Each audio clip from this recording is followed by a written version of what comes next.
Hi and welcome, it's Ruth here from artfulstampin.co.uk and it's another Christmas Stampathon.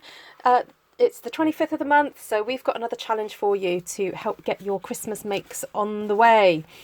So this month we're challenging you to create a card that includes a Z-fold, or for you guys in America, Z-fold. So we need to be able to see that Z shape in there, and it doesn't matter, what configuration you want to do, or whether you want to do an extra banding, or if you want to do an extra panel on there just on the front. Some people like to do let me just show you here. Oh no, wrong piece. Some people like to do an extra panel so that you've got that piece. It doesn't matter, have fun with it. So what I've done is gone ahead and cut these ready, and I wanted just to briefly go through some tips about doing batch card making, especially when you're doing kind of multiple configuration or multiple layers, because these aren't the easiest and quickest cards. They are kind of like the special cards perhaps you'll be giving to close friends and family. So to make it easier on myself, because the measurements in the UK are a little bit odd in terms of being able to divide it into quarter numbers, I actually cut my cardstock so it was a bit easier to deal with. So I cut my cardstock to 28 centimetres lengthways. So here's the long piece here, just to give you an idea. And what I did was I actually scored first, then cut, because it meant that I basically scored once rather than having to score twice. So what I did was I scored at 7 centimetres and then 14 centimetres and then cut at 28. Then I turned the cardstock round and I cut off at 10 centimetres. Let me just check I got that right. No, sorry, 10 and a half. Sorry, I literally just cut the piece in half. So just cut that piece in half. Now for you guys in the States who tend to work with inches, I've kind of figured out, I think, the quickest and easiest way for you guys to do this. So if you use your whole piece of cardstock that you have, if you score at 2 1/4 and 5 1/2, and then turn your card round and cut on the 4 1/4, then you'll get the similar sort of size pieces to this. Now the measurements are also useful to remember to create. If you're wanting to do a double fold, if you're wanting to do this extra section, you do exactly the same measurements, but you just cut into smaller sections. So from 3 pieces of cardstock, I got my 4 cards plus my extra pieces. Right, I like to try and divide the numbers so that I can get the most out of a piece of card. Right, let's get started and show you what we're going to be sticking on here. So I wanted to try and keep the colours fairly traditional, and I found that this lovely dark green colour in the Dandelion, is it the Dandy Garden paper set? I love this green. I know I think I used it a couple of months ago for this challenge, but it's just such a lovely green that I hope you'll forgive me for revisiting it. Then I went through some of my old stamped one sheet wonders. So if you're unfamiliar with this technique, I will link the video where I actually stamped this actual paper, so you can see how I did it. And I've also cut some pieces ready from that. And as I was having a bit of a tidy up, I remembered and saw that I had these gorgeous pieces of corrugated card that Stampin' Up used to sell years and years ago. And I've just, to be honest, I've hoarded it. I love it. It's just so nice. So I've got these pieces, and I've just remembered I've got to cut another couple of pieces, which I'll go through in a second, just to talk through the measurements. So I've nearly got all those pieces ready. And what I'm planning to do is to pop the main panel, have the main panel as these colours, the larger pieces here and here. And I think what I'm going to do is actually make the 2 in one go in front of you, so that you can see how kind of like quick and easy it is to get it together. But also I'm going to show you sort of variations of how you can stick different things, stick different patterns to get different results. Okay, let's grab a piece of that. So I want to have a little play with sort of doing different ones.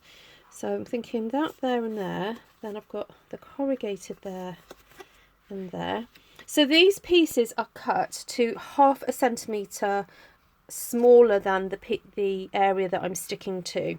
So this measures 10.5 by 7. So these pieces measure 10 by 6.5. Okay, so if you're doing this in inches, take off 1/4 inch from your sizing, and then you should be fine.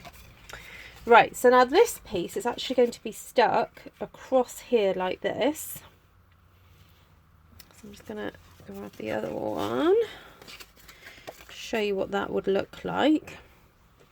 And then I have the long panel here, and I'm going to swap the pattern so that I get to see a little bit of it on everything. And I'm thinking doing that like that, and then that piece there, and get my little corrugated piece and pop that there. And this is a really fun way to show off all the different designs. It's kind of like colour blocking but in 3D.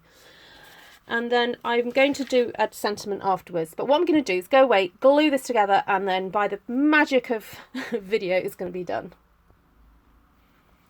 There we go. So I've stuck all my pieces together, and I wanted to show you how to assemble the two pieces. So I find it easier just to have them kind of like closed, really. Have that one closed and that one closed, and then just apply some glue to this section and some glue to this section here, which I'm going to do. Make sure I'm fairly generous with the glue, because we've kind of got loads of layers of card going on.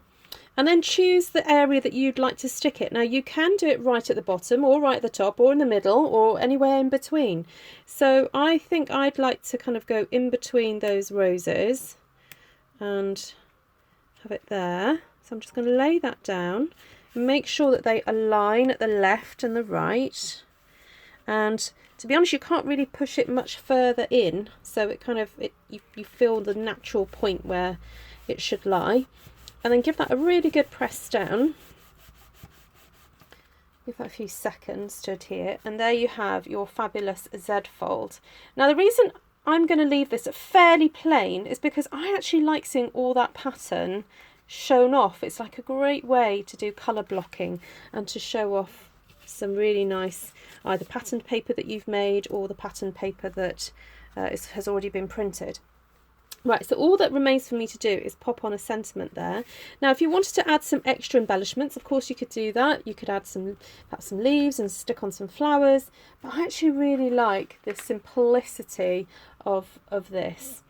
So here we've got, now this is an outgoing stamp set. So if you haven't got this and you really want it, then you've only got a few more days to get it. Oh no, that wasn't Celebrate the Season. I was hoping that Blessed Christmas Wishes might fit on this section here. Now this has been cut out using the let me just get the right name of it, the Floral gallery dies that goes with the art gallery stamps. And there's these two kind of long, almost like postage stamp looking stamps, and I'm going to be using some Whisper White, the craft white ink for this, because I want it to show up on the dark cardstock. Incidentally, the card colour that I'm using is Merlot. I know I've probably used that quite a few times as well. It's just such a rich, beautiful, kind of like Christmassy colour. Right, I'm going to try and get you guys in a little bit and also have you there so that I can see what I'm doing. There we go. There we go. Beautiful. I love that. So I'm just tapping a few times just to make sure it's inked up well, but do not push down really hard on the ink. Just tap a few times. Aim and fire. Just hold it there. Don't push too hard. We don't want to squish the rubber too hard so that it will distort. Just want a nice ink transfer, so don't rush that point. Just let it sit, let it soak in, Okay, so I need to stick that together now. Now the other way that you could open this is actually have it that way. I don't know, we could do opposites actually. That might be fun. Could do it that way or that way. Yeah, I'm going to try two. I'm going to do them in opposite directions to see how they work. Okay. So there's no right or wrong with these Z-fold cards. They're just kind of a way of making a card be a little bit more interesting. You know, when the recipient gets it out the envelope and it kind of pops into shape. It's a nice little surprise, isn't it? Especially at Christmas time. It's nice to have something a bit special. There we go. So my tip for kind of using multiple patterns, because I've used a lot of pattern today, and I know sometimes that puts people off because they think, oh my goodness, no, I can't use too much pattern, it will clash, it will look weird. The successful pattern putting together relies really on the different sized elements within the patterning. So we've got a plain background. You know, obviously the Merlot cardstock is very plain. It's got nothing else on it, so that helps to frame everything. We've got green patterns with just a hint of little bit of white in there, so the predominant colour is still green. We've got that, and that's very different from the red. We've got the corrugated brown, which is kind of nice and neutral, but it's got texture to it. So that is nothing like the red, nothing like the green. And then we have this beautiful patterned paper here. Yes, it's picking up on the red from the Merlot, but actually that's your kind of feature paper that's really, really nice. And I'm trying to decide which way to have this. Yeah, we'll do that one that way, I think, because then it shows off that little piece there. So that's going to go on there, and then by using the craft white ink on the red, it just helps to make that sentiment stand out a little bit. So that's how you kind of do successful pattern mixing, really. Make sure that the patterns are sufficiently different from each other, or that the combination is sufficiently different. Right, I'm going to stop there. I'm going to do the other two off camera and let you get off and start making your Z-fold cards. Oh, I like this. Look, I think they should be sent in pairs. These could be like a his and hers, couldn't it? Anyway, please do go and join in the fun on the Christmas Stampathon Facebook group. The link will be below. The link to the paper that I stamped will be below.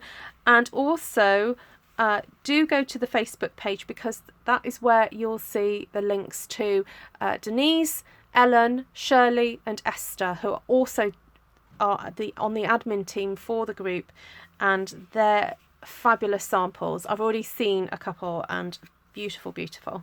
So I hope you have lots of fun this month with this fold. Take care for now, and don't forget to share what you make on the Facebook group. Lots of love to you all. Bye.